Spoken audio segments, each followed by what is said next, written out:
Hey, Bublynn, coming in, crushing this art. All right, we're back at it, and we're thinking a little bit about the lunar nodes. And I have this theory that I'm trying to test out, see if there's any credence to it. So yeah, I was just trying to hear some feedback because it seems, at least in the people's lives that I've investigated, which is small, it seems like it may have some accuracy. But I would like to see what y'all had to say. So this is kind of my theory anyway. I guess if we talk about it a little bit conceptually, maybe. So the lunar nodes and why they'd have significance, I was thinking, right? I was thinking the only thing that, or one of the things I guess that matters when you change, go like, what, latitude? When you go north or south, is how close obviously you are to the poles. And so that made me think about our own like Earth, right? And it being like an energy center, it being its own chakra, right? And how that comes out as like a star, or like a almost like an hourglass type thing, right? When something has its own electromagnetic like waves or whatever, you know. So basically, when we start to look at that, the north part then is where it's coming in, like if we look out to it, and the south part is where it's exuding. So that's why like compasses will point north to follow that path, you know. So so now if we're thinking about it, this makes me think that the further north you go, the more concrete, or the more, or like I guess yeah, the more towards reception you'd be, the more towards yin you'd be. Versus the further south you'd go, the more towards exertion, the more towards yang, the more towards birth you'd be. So basically, here's kind of how I have it set up. Is we have, where should we start? If we just start at the south node, or I guess the north node, because that's usually what we think about, right? So if we have the north node, and then we have the cycle. The north node is like it's a equal point. Like it's a in. It's one of the solid points, because what happens is it's where the moon's path crosses our path. So basically, when something's at the north node, it's starting to go north in relation to like our equator. You know, it's starting to go up in relation to us. So yeah, so anyway, that's just a little bit about that. So now, that's why these are like equal points, and so I relate that towards like the, towards like actually being, right? They're not on the excesses or the extremes like fire and water.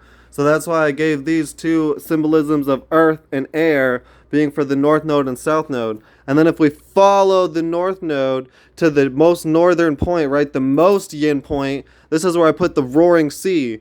Like the sea that already has energy, it's roaring, it's not like yet to be filled. It's almost like a full moon energy, like, or not full moon, but like waning moon. Like now it's exuding what it's exuding, you know?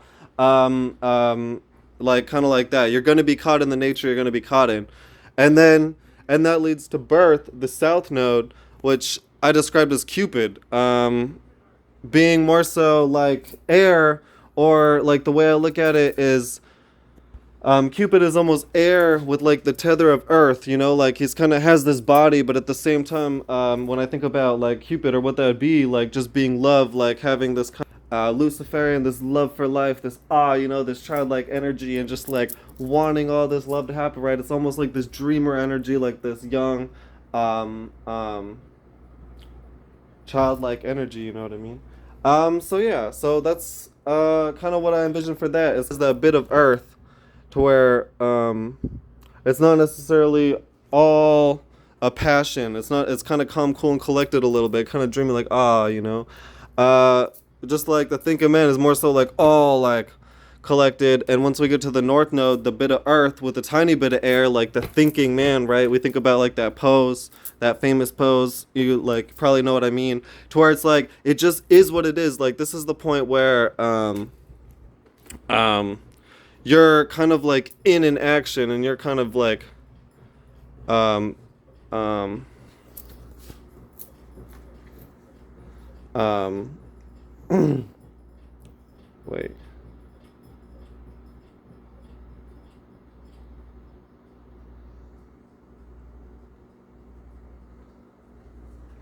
Wait a minute.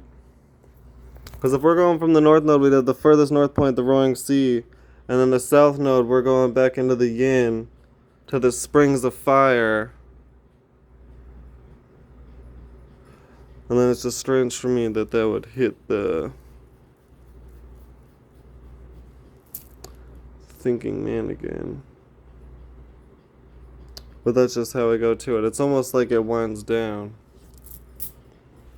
So anyway, sorry about that. I was just thinking, yeah, like it's like from looking around, it's like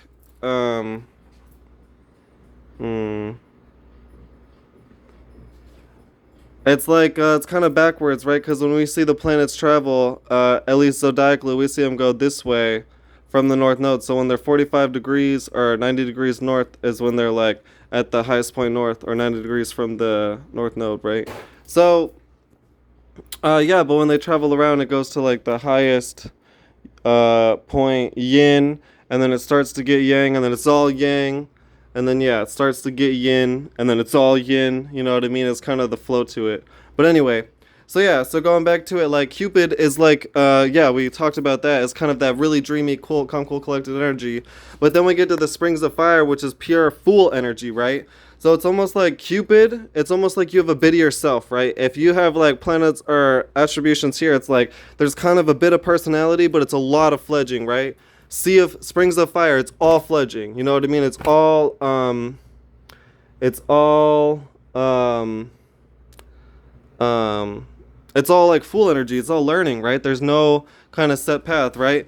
The thinking man is kind of like in a set path, but it's still willing to expound upon that. It can kind of go its own way. It has like its thought. It has its ability to bring kind of like its tribute to it. You know what I mean? But it's still kind of starting to fledge. It's still bringing something too, but it's more so on the side of reception. Like it's more so on the side of, now this is where we're at, we're gonna think through that, we're gonna work from that, you know. Whereas Cupid's like, it has a bit of like inspiration, it has a bit of solidity, and now it's just gonna take that everywhere, right? Where it's like, this is kind of like stuck in a place, and it's gonna bring that individuality into that place, you know. And so then the Roaring Sea is just the point where like it is what it is, and now we're just uncovering. Like this is just uncovering the current. If we're gonna express ourselves, we're gonna express ourselves through nature. So anyway, maybe if anyone would like to talk maybe about like, or maybe I could talk a little bit about the applications of this in my chart. So like for example, my ascendant and moon are here. So almost like my re-energy and my ascendant, almost like my spirit, is all kind of like is what it is. Like I'm uncovering that kind of stuff, you know what I mean? Whereas when it comes to my sun and all my planets, they're in the springs of fire, so they're all just figuring out how to do that, you know. And like especially, this is why I want to know more about what you guys think, because my sun, for example, is in Aries, and so there's a lot of that kind of energy. But yeah. So anyway, I just want to see if any have any thoughts or what goes on. I think this is an interesting